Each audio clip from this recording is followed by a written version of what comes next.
Hello, a very good morning to all of you after a long time. Today, in this session, we are going to discuss a writing task of Mr. Bob Dawson. So just go ahead directly to the writing task. Using the information in the case notes, write a letter to Miss MARCIA Devonport, West End Physiotherapy Center, 62 Vulture Street, West End, Brisbane 4101, on behalf of Mrs. Elizabeth Dawson, requesting a home visit to provide advice and assistance with improving her husband's mobility. So let's discuss to whom we are writing. To Miss MARCIA Devonport. She is in a position at West End Physiotherapy Center. It's a physiotherapy center. The address is given. And you are going to write on behalf of Mrs. Dawson. It means you're not going to write directly. Somebody is requesting you to write the letter. So this is the wife of Mr. Bob Dawson. That's Mrs. Elizabeth Dawson. And Mrs. Elizabeth Dawson requests a home visit to provide advice and assistance. And this is in order to improve her husband, Mr. Dawson. Dawson's to improve her husband's mobility. So we have got the things sorted out. To whom? What is the request? A home visit for what? To improve her husband's mobility. That's clear. Let's go ahead and move to the question in detail.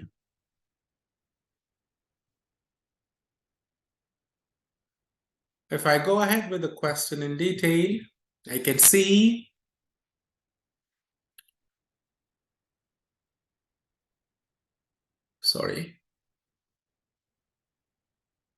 Yes. Who are you? You're Sonia Matthews, a qualified nursing sister working with Blue Nursing Home Agency. Sorry, just a minute.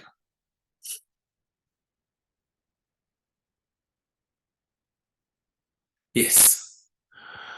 So Blue Nursing Home Care Agency, you are a qualified nurse and your name is Sonia Matthews. Bob Dawson is a patient in your care. Bob Dawson's address is given, date of birth is given 1924, 25 September. Now he has some special privilege, that's gold health card entitlement,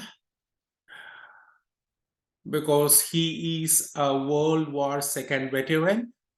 So he receives this privilege from the state or the government. And he and his wife receive age pensions too. So they are economically settled, and he does have gold health card entitlement too. Now, if I go with the medical history, he has a bad medical history. That 4 years ago, he met with a cerebrovascular accident. And rehabilitation generally successful. So we have some residual problems. That's slight speech impairment. So he has some problems with the speech. Residual weakness left side after the stroke. He has the weakness on his left side. And he has limb too, which and his balance is slightly impaired. So all these things are the problems after the cerebrovascular accident. Even though he had a successful rehabilitation, which was a generally successful rehabilitation, he still has these problems. Problems with speech, weakness on left side, walks with limb, and balance slightly impaired. All these things we have to take care. And if I go with the recent history, on 18th of May 2008, he had a fall while descending the stairs, which badly grazed his left knee. So he happened to see his GP, or his GP came to see him. And as per his advice, right now, that's on 18th of May, you started service for Miss Dawson from your care, that is Blue Nursing Home Care, in order to dress his wound. So he had a knee injury, and assisting with showering. All these things we started on 18th from our service, that is Sonia Matthews. On 19th, the progression, he has no infection, so he started going around with his wife slowly with that, but he still has some pain. On 23rd of May, you can see that's today, that's the date what we are writing today. Good progress you can see. Today we suggested the use of a walker or a walking stick to assist with mobility, but he didn't respond positively to that suggestion, and his wife says he had never learned to use it properly. So anyway, the suggestion was that we suggested him to use a walker or walking stick, but it was not heard properly. So this is the reason that his wife, Mrs. Elizabeth Dawson, requested us to contact the local physiotherapist to see if Mr. Dawson could receive a home visit to assess further assistance to improve his mobility. So this is what the whole story is. So as per the latest date, today's date, that's 23rd May 2008, as it is given, we have written Miss MARCIA, Devonport. The address as it is given in the writing task, we have copied. Now, dear Miss Devonport, the surname is given, reference Mr. Bob Dawson, the full name, date of birth is given, yes. Now, let's go with the purpose. I'm writing on behalf of Mrs. Elizabeth Dawson. So I have stated this letter is being written as per the request of Mrs. Elizabeth Dawson. And for what Mrs. Elizabeth Dawson asked me to write the letter, it is to request a home visit for her husband. And who is her husband? It's Mr. Bob Dawson. So that's it. Mr. Bob Dawson wants a home visit as per the request of Mrs. Elizabeth Dawson. Clear. Now, what happened to Mr. Dawson? He has impaired mobility and requires assistance and advice from your facility. So it was written in the writing task. What is his problem? Impaired mobility. So he has slight speech impairment. Then this is not the reason why I'm contacting a physiotherapist. He has problems with showering. He has problems with wound care. So, and this is not the reason I'm contacting the physiotherapist. I'm contacting the physiotherapist because he has impaired mobility, and it is stated very clearly in the purpose. And this is the reason he requires advice and assistance from your facility. And this is requested by Mrs. Elizabeth Dawson. Clear? And now, we have to go with some background information that the social and medical history is given first. The reason why I stated the social and medical history on the top rather than presenting the present medical history. This is a serious question asked by a number of candidates. Now, this is actually not an urgent visit. It's not an urgent home visit. So if it is an urgent home visit, we should definitely write the present medical history on the top. So this is not an urgent home visit. It has, that we can give in order who is he, what was his past medical history, which led to the present condition. So we have a better connection if we write social history, past medical history, and what happened now, and what's the reason why you're writing all these things. So it's a better connection here. You can write on the other way too, but if you see the connection will be better if you write like this. So that's why I went with this pattern.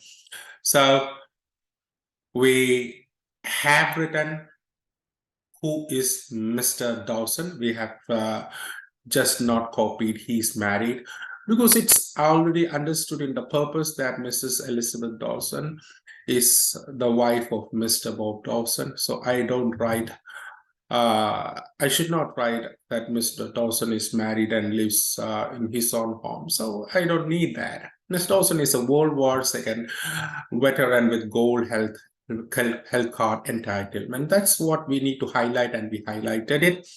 And I just need to say that they are economically stable, who receives aged pension along with his wife. So he receives aged pension, and his wife too receives the same. He suffered a cerebral, so pertaining to the medical history, he suffered a cerebrovascular accident 4 years ago. So this is a relevant past medical history which we need to highlight. This might have led to the incident, the recent incident.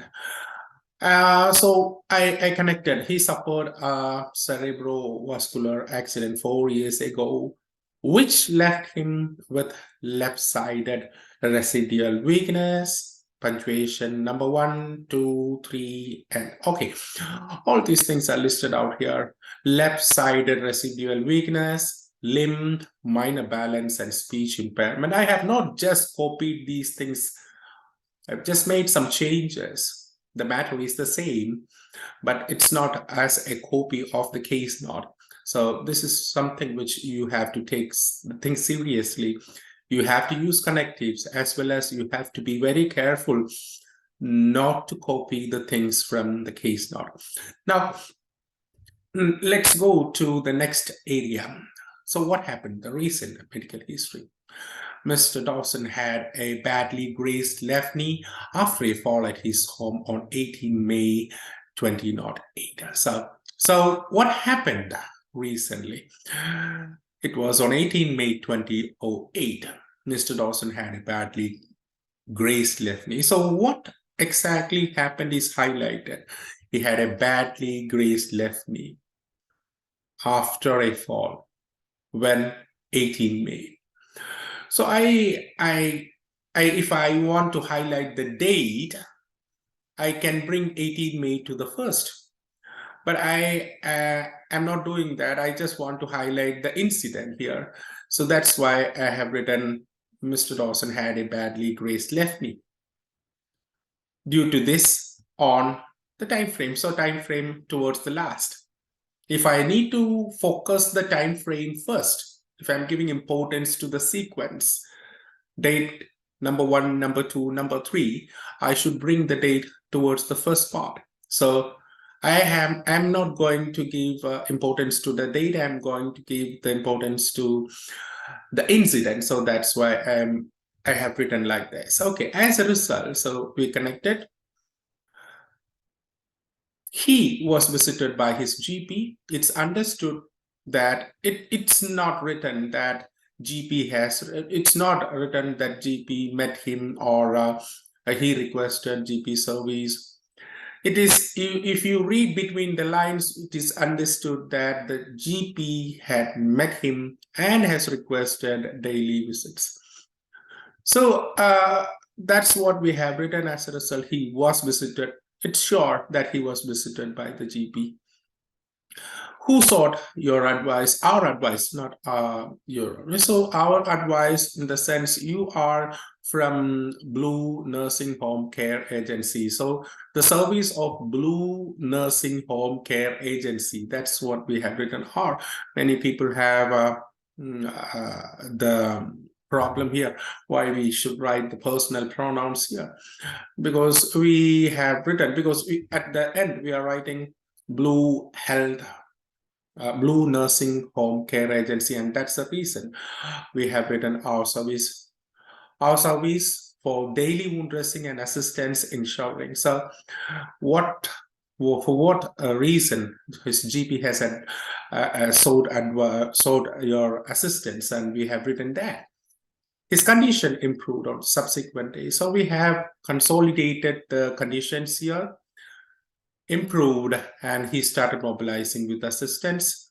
And we can read and we can understand the core of these things, that right now he can walk with assistance. I didn't say that he is walking with assistance of his wife, or his wife is helping him in walking. So it's briefed here. Now, today, he was suggested to use either a walker or a walking stick, to which he did not respond progressively. Now, this is what thing he is. He was suggested to use a walker or a walking stick. So we have written either a walker or a walking stick. So that's what we have written. And he didn't respond to it progressively. Therefore, Mrs. Dawson, his wife, requested the service of a physiotherapist for further assistance to enhance his. Okay, and this is a reason Mrs. Dawson requested the service of his physiotherapist, and that's the reason why I'm writing to you. It would be appreciated if you could look forward towards the aforementioned request positively. So instead, I have made the request here at the last part of the previous paragraph. If I would write it here, if I would just strike off this sentence and I write like this, it would be appreciated if you could visit Mr. Dawson's home as per the request of his wife, to provide him, in order to provide him further assistance to enhance his mobility. I can write the same sentence here. Instead, I have written the sentence here. For a better paragraphing, I have written that's actually most of the candidates, they write the requirement here in this paragraph. So you can write in either way. So it's up to you. So as far as I have made the request here, I just close the sentence like this. It would be appreciated if you could look forward towards the aforementioned request positively. So the request is already made. I don't need to repeat the sentence. That's why I have written like this: aforementioned request positively. Now, the same thing, the closing. If you have any further queries regarding the condition of Mr. Dawson, please do not hesitate to contact me sincerely, because it's a non-person. Sonia Matthews, nurse, Blue Nursing Home Care Agency. The address is given here. So the letter is well framed. The purpose, to main body paragraphs, and the closing. Okay, so the thing is that you can just make the request here and make this paragraph bigger. It's just one sentence. That's the only thing that I have made changes here. So the rest of the letter is familiar to you. Hope you understood. Have a nice day. Thank you.